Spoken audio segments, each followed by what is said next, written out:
Papa Bento XVI, quando ele foi em Fátima, no ano de 2010, ele falou assim: enganam-se aqueles que pensam que Fátima pertence somente ao passado. Fátima pertence também ao presente e também ao futuro. Então há coisas que Nossa Senhora falou em Fátima que ainda não aconteceram.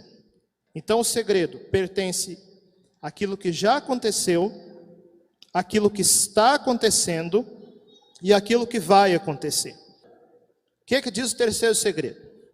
Bom, a irmã Lúcia escreveu o terceiro segredo e entregou ao Papa. E esse segredo, segundo a irmã Lúcia, poderia ser tornado público no ano de 1960. Aí quando chegou lá por perto, 57, 58, 59, todo mundo pensando assim: está chegando na hora de revelar o segredo. 1960, Papa João 23, o segredo não foi revelado. Veio Paulo VI, tomou conhecimento do segredo, não revelou. Veio João Paulo II, João Paulo I, João Paulo II. Quando chegou o ano 2000, João Paulo II, ele revelou uma visão que Nossa Senhora deu às crianças. Essa visão, digamos assim, está contida no terceiro segredo. E o que aparece nessa visão? Revelada por João Paulo II no ano 2000.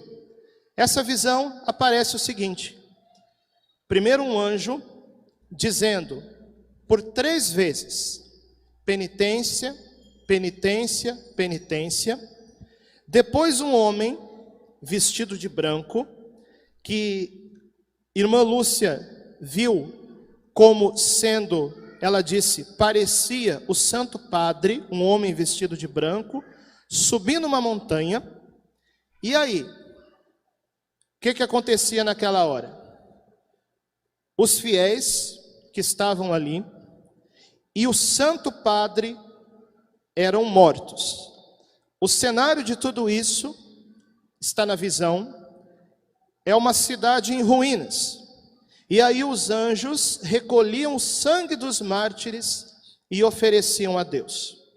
Interessante que a irmã Lúcia falou assim: o bispo vestido de branco, que parecia o Santo Padre subindo a montanha. E a seguir, o Santo Padre era morto. Então não dá para saber se é exatamente dentro do significado da visão a mesma pessoa. Porque primeiro é um homem vestido de branco que parecia o Santo Padre. Talvez o Papa Emérito, não sei. É uma interpretação. Mas aí quando essa visão, no ano 2000, foi divulgada como sendo o terceiro segredo de Fátima, muita gente ficou pensando assim: mas será que é só isso?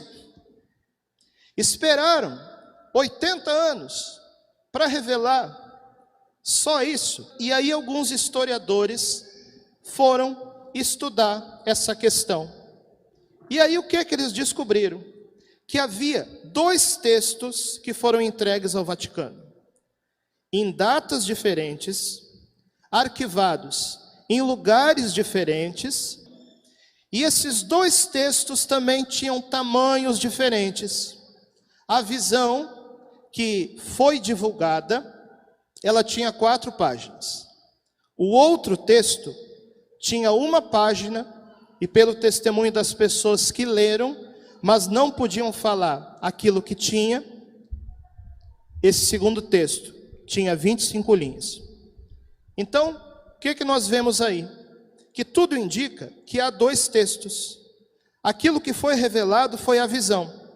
Agora, o segundo texto, de 1 página e 25 linhas, é o significado da visão, que Nossa Senhora explicou. E tudo leva a crer que realmente, além da visão, tem uma mensagem profética, porque assim, lembra que eu falei em relação a Lúcia? Ela via e ouvia. Lembra que eu falei em relação a Jacinta?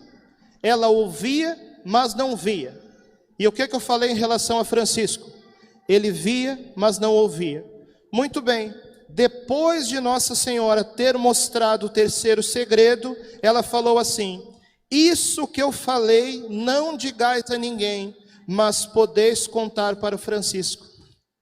Ou seja, então além da visão, havia algo audível no conteúdo do terceiro segredo. A visão já foi revelada, mas a mensagem falada de Nossa Senhora, explicando essa visão, ainda não foi revelada, ao que tudo indica, né? Bom, padre, mas o que Nossa Senhora explicou de tão grave, que até hoje não pôde ser revelado? Bom, nós temos 3 pistas fortes. Papa Bento XVI, quando ele foi em Fátima, no ano de 2010, ele falou assim: enganam-se aqueles que pensam que Fátima pertence somente ao passado. Fátima pertence também ao presente e também ao futuro. Então há coisas que Nossa Senhora falou em Fátima que ainda não aconteceram. Essa é a primeira pista. Porque sabe, muita gente naquela época estava dizendo assim: ah não, essa visão de um Papa sendo atingido, isso já aconteceu. Isso foi João Paulo II, quando foi atingido pela bala. Bento XVI diz: muitas coisas ainda não aconteceram. Certo? Então o segredo pertence àquilo que já aconteceu, àquilo que está acontecendo e àquilo que vai acontecer. Essa é a primeira pista. Nossa Senhora, nessa mensagem, está falando de coisas que ainda não aconteceram. Segunda pista. A própria irmã Lúcia falou assim, que o terceiro segredo diz respeito àquela frase que Nossa Senhora falou no segundo segredo, quando diz assim: o Santo Padre terá muito que sofrer, os bons serão martirizados, e por causa dos erros da Rússia haverá guerras e perseguições, e nações inteiras serão aniquiladas. Segundo a irmã Lúcia, o terceiro segredo diz respeito a esses acontecimentos, provavelmente explicitando melhor.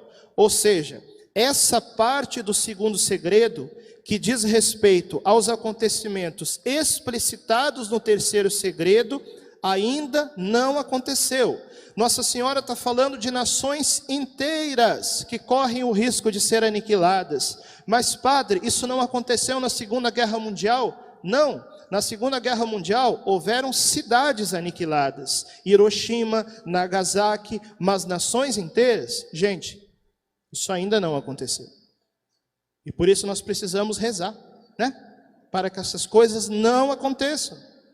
Mas disso depende a nossa conversão. Terceira pista, em relação ao conteúdo do terceiro segredo, aquilo que muitos leram e não puderam falar, as testemunhas que leram, estou falando aqui de pessoas do Vaticano, disseram que o terceiro segredo refere-se, sobretudo, a uma perda da fé que acontecerá dentro da igreja, uma apostasia. O que é o significado da palavra apostasia? Quer dizer exatamente isso, perda da fé.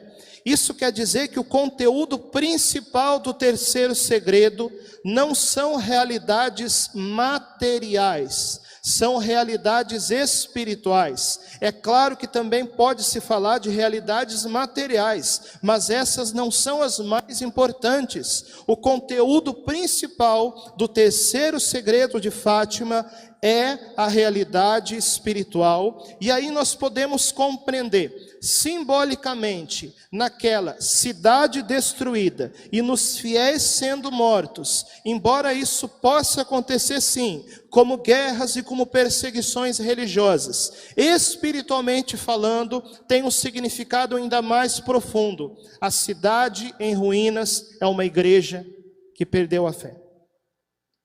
E os fiéis, sendo mortos, são os membros da igreja que talvez estejam ali até fisicamente, ou nem isso, mas espiritualmente mortos, com o coração longe de Deus. Então, o senso comum daqueles que leram o terceiro segredo é que ele se refere, sobretudo, a uma grande perda da fé dentro da igreja. E vamos falar a verdade? Parece que isso já está começando a acontecer. Qual que é a importância da gente saber disso tudo?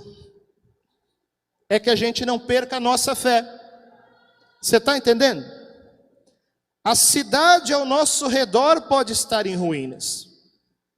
A igreja ao nosso redor pode estar nos seus membros caindo aos pedaços, com pessoas mortas espiritualmente, com pessoas com coração longe de Deus. Mas Nossa Senhora nos convoca a nós permanecermos firmes, a nós permanecermos fiéis ao verdadeiro magistério, a nós permanecermos firmes à fé católica, para que no meio de uma cidade destruída, eu e você não sejamos destruídos pelo mal da apostasia. Essa é a grande mensagem profética do segredo de Fátima. E nesse dia, que nós possamos reafirmar o nosso compromisso de permanecer fiel à fé de 2000 anos, o nosso compromisso de permanecer fiel à verdadeira igreja de nosso Senhor Jesus Cristo, na conversão, no terço, na penitência, na consagração, para aí sim nós esperarmos o grande triunfo do coração imaculado de Maria e o tempo de paz que será dado à humanidade.